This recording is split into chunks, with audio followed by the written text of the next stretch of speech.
All right, so we're going to start today by reading the hematology and oncology section from first aid for USMLE Step 1. And we'll be starting with hematology section and specifically the pathology section. I'll be reading pathology first because I would be covering the anatomy and physiology afterwards, as pathology is more important and is more high yield for exam purposes. So I'm going to read with you guys and you can follow along. So this would be serve as a quick review for you before your exam, or if you just want to go through the book quickly. And reading in itself seems to be taking a lot of time, so you can use this to go through this quickly. Right. So starting off with pathology, we first see this RBC morphology table in front of us. Now, this is something that they tried to facilitate students by presenting this table, but in its essence, this is just rote memorization. So the way that I prefer to study is to understand the rationale behind the morphology. So why are acanthocytes found in liver disease? So why are acanthocytes found in liver disease? Why are they found in A beta lipoproteinemia? Or why are they found in vitamin E deficiency? So what is the reason for it? If you know the reason, then it is more easy for you to understand and to make out whether you should how you should remember this. So that is why I believe that we should look at the rationale and the reasoning behind it, rather than just memorizing everything. So we're going to look at that. Now you must understand first that you must look at the diagrams first of all, so you know what I'm talking about. So once you look at the diagrams, then you can move forward and understand the rationale behind why this appearance is like this. Why is it really like this? So that's what the point is. So I will be going through each and every morphology type and will be explaining what is important. So first of all, acanthocytes, known as spur cells, found in liver disease, A beta lipoproteinemia, vitamin E deficiency, and the notes say that projections of varying size at irregular intervals. Acanthocytes are asymmetrical. So I have some notes written here. Acanthocytes, also known as spur cells, the associated conditions are liver disease, as we studied. They have an irregular asymmetric projection of varying size. So this is what separates them from burr cells. Burr cells have a more uniform projection. So if I could show you the picture, this is the picture for burr cells and this is acanthocytes. So you can see by judging this space by these two projections that this is an asymmetrical projection. The space between the projections is different in different sides, whereas space between these projections is normally more uniform than this. This, however, also looks a bit asymmetrical, but this is more uniform than that the spur cells. So these are the burr cells, these are the spur cells. So spur cells are known as acanthocytes, and you can remember that acanthocytes start with an A, so they are more asymmetrical. Okay, so the rationale for this is that these occur due to altered lipid composition in the RBC membrane, especially excess cholesterol or abnormal lipoproteins. So what happens is that first of all, you need to look at the associated conditions. So liver disease, A beta lipoproteinemia, vitamin E. Vitamin E is an antioxidant, so it basically decreases the oxidative stress. So in all of these conditions, mostly there is a problem in the composition of the lipids in the membrane. So liver and A beta lipoproteinemia directly signalize that there's a problem with the lipid metabolism. So these conditions that you see, these conditions that are written in front of you, all of these conditions can cause deficiency in lipid metabolism. So vitamin E is required as a cofactor in some of the apolipoproteins as well. If you did not know that, now you know that vitamin E is required as a cofactor, or it is required as an important component of the apolipoproteins. So liver disease and A beta lipoproteinemia cause problems in the lipid metabolism, and that is why there is altered lipid composition on the RBC membranes, causing the RBCs to have irregular spiky projections that are asymmetric. And that is why they give rise to this shape. So you must know that any problem in the lipid metabolism, particularly liver disease and A beta lipoproteinemia and vitamin E deficiency, which I mentioned here, they cause asymmetric projections due to the problem in lipid metabolism and lipid being uh, deposited on the membrane. So if I were to give you an illustration, so if this is the RBC cell, so these small depositions in the membranes, irregular and asymmetric depositions in the membranes, these cause these cause the RBCs to have this irregular appearance, which is known as spur cells. So SC spur cells. Echinocytes or burst cells, on the other hand, which are mostly more uniform and smaller looking, can also be present in liver disease, and additionally, they could be present in the end stage renal disease and pyruvate kinase deficiency. The problem with them, however, is that they are usually caused by membrane dehydration or ATP depletion.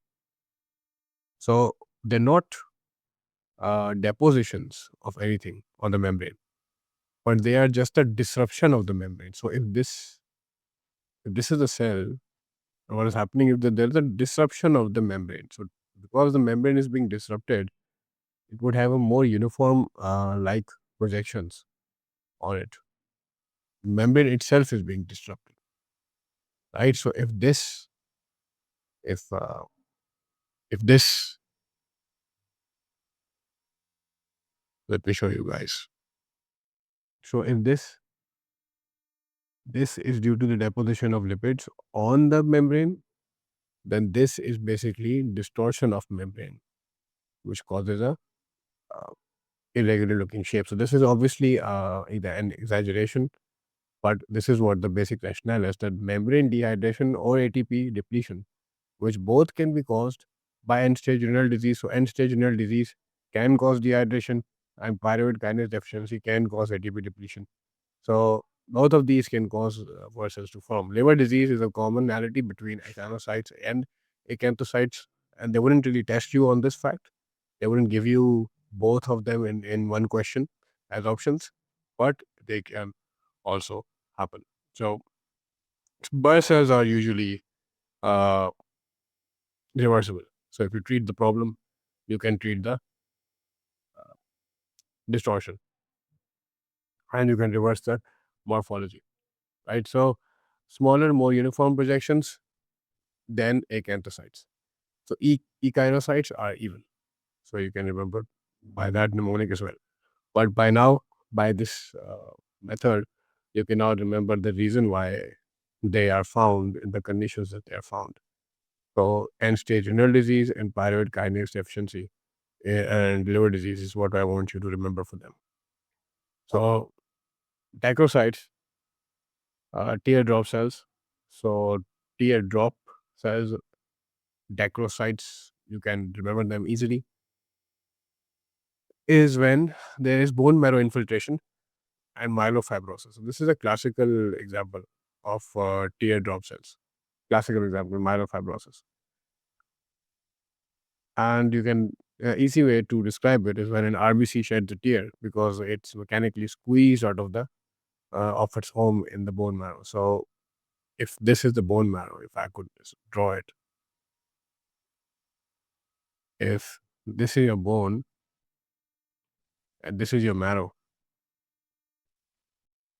so there's a lot of fibrosis, right? So there's a lot of fibrosis. So there will only be uh, there would rarely be any space for the RBC to go out.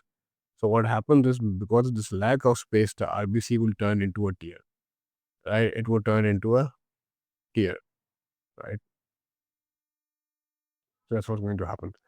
So you can remember that because there is so much fibrosis going on, the RBCs are squished between the fibrosis. So a lot of fibrosis is going on, and only small amount of space is left. So the RBC is basically squished. So it's shaped like a tear when it's coming out. An easy way to remember it: myelofibrosis is a classic cause. But another cause which is very important to remember is metastatic cancer.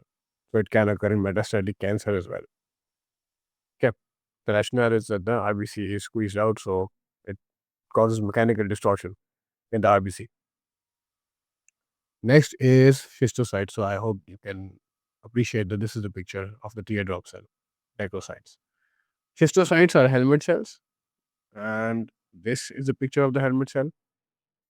You can appreciate that it is shaped like a helmet. So schistocytes are helmet cells, and they are found in a variety of conditions such as microangiopathic hemolytic anemia, DIC, TTP, HUS, HELP syndrome, mechanical hemolysis, heart valve prosthesis. So everybody remembers the first example of microangiopathic hemolytic anemia, but nobody seems to remember the last example, which is the heart valve prosthesis. So I want you to remember the heart valve prosthesis. Heart valve prosthesis can cause helmet cells, and DIC can also cause helmet cells. You have to remember that. HELP syndrome can also cause uh, cystocytes. HELP syndrome usually occurs in pregnancy, but DIC, HELP syndrome, and heart valve prosthesis can cause cystocytes. The rest you remember. TTP and HUS are something that every student remembers, but this information you must keep in mind. They are fragmented cells. So that what happens is that the RBCs are sheared apart by fibrin strands or mechanical forces. So in case of TTP and HUS, so the deposition of clots or platelets along the vessels. What happens is in HUS, if I could explain. So HUS or TTP, generally what happens, they have a different pathophysiology, but generally what happens is that in the vessels there is deposition of platelets, right? So the RBCs get sheared uh, from these platelets. So when RBCs are crossing, they get sheared, right? So they become sheared like this. So this is the pathophysiology in HUS and TTP. But what happens in heart valve prosthesis is, because it is a prosthetic material, that it also causes uh, physical damage to the RBCs. Mechanical forces from the prosthesis acts on the RBCs and causes the shearing of RBCs. So that's what happens. This is a hallmark of intravascular hemolysis, because obviously if RBCs are being damaged inside the blood vessels, then it is a mark of intravascular hemolysis. Now, degmocytes, which is the bite cell. So let me clear up this. So bite cells, very easy. G6PD deficiency. This is the bite cell. I don't think I need to further explain this. What happens is that there are Heinz bodies that are deposited insides of the RBC. So what happens is that if this is the RBC, then Heinz bodies get deposited over here, right? So what happens is the splenic macrophages then eat out this part, resulting in a uh, resulting in this kind of a shape, having a bite cell. So a bite cell, right? So who eats them up? Macrophages, splenic macrophages, all right? Elliptocytes, they are also called legmocytes, by the way. So you have to remember this name. Elliptocytes, hereditary elliptocytosis. It's just one condition. You can see that the RBCs are elliptical shaped, right? So caused by mutation in genes encoding RBC membrane protein. And the only thing you need to remember in this is the spectrin protein, which is responsible for the shape of the RBCs. Spirocytes are arguably the most high yield in this table. Hereditary spirocytosis, fine, everybody knows that. This is the spirocyte over here without the central pillar. So it is dark all around. There would be no central pillar in spirocytes. Autoimmune hemolytic anemia is something which you need to keep in mind, because this is what students usually forget.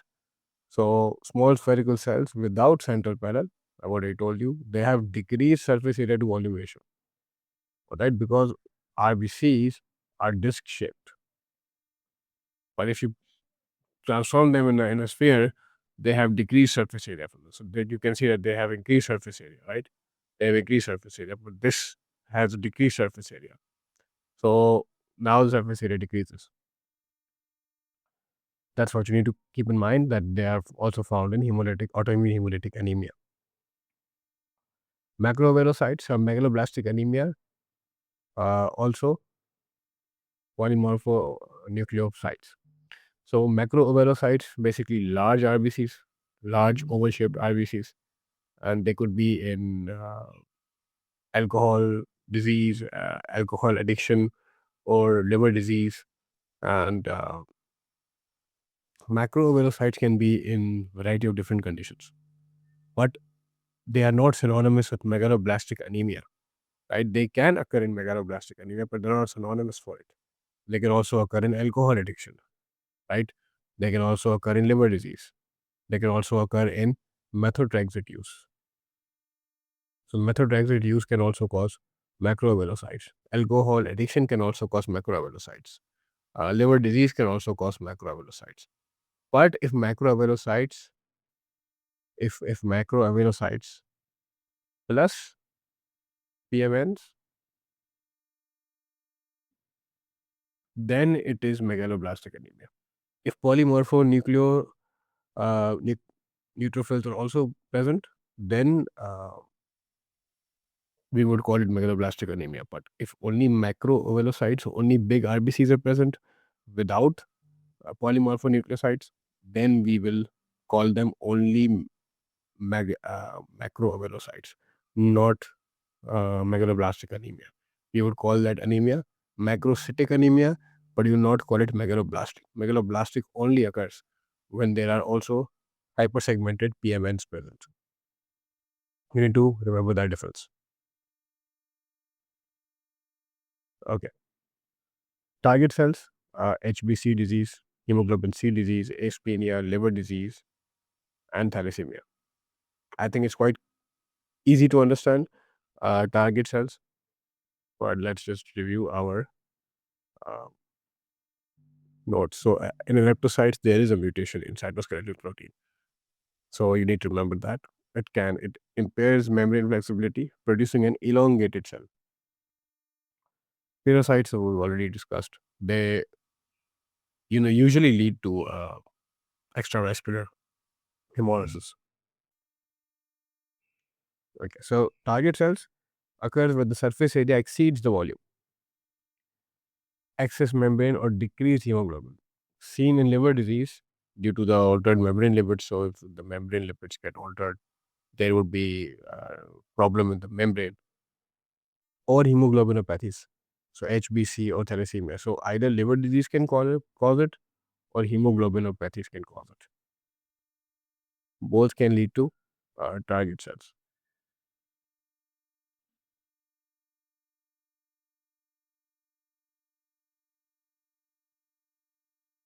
We need to remember that. Basically, what target cells are is that whenever an RBC is produced, this is an RBC.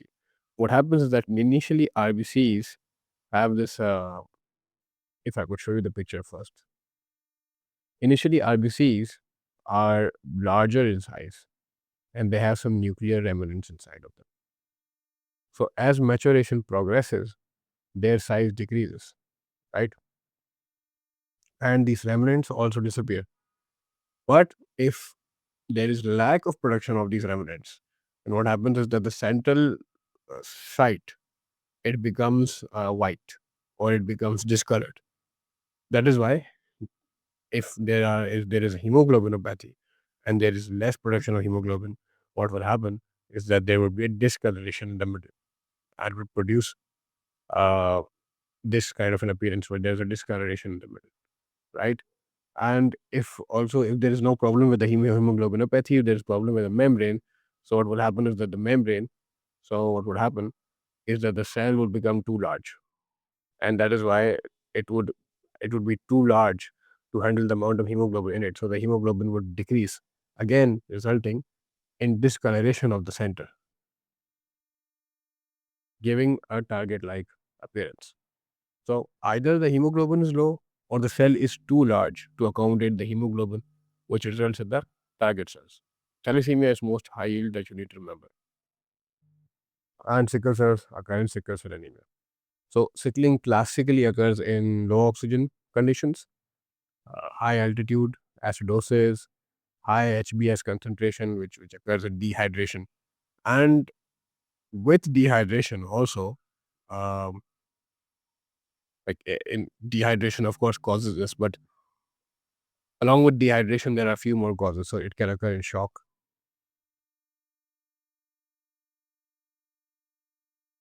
it can occur in shock, and it can also occur in basically sepsis or any widespread infection in the body,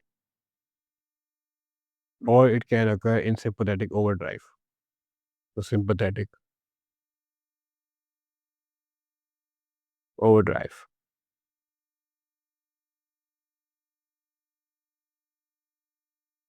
These are some conditions in which the sickling can occur. Most high yield are high altitude acidosis, high HbS concentration, which occurs in dehydration, shock, sepsis, and infections. And this is how sickle cell looks like. So this is it for the RBC morphology.